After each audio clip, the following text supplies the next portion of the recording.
सुन्दरि माधवी चन्द्र सहोदरि हेममयी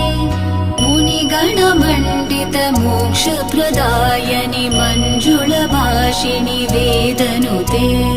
पङ्कजवासिनि देवसुपूजित सद्गुणवर्षिणि शान्तियुते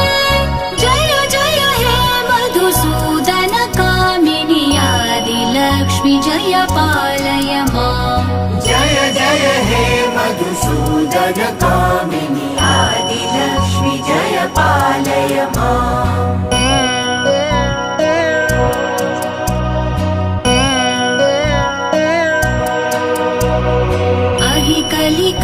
कलिकल्मषनाशिनि कामिनि वैदिकरूपिणि वेदमये क्षीरसमुद्भव मङ्गलरूपिणि मन्त्र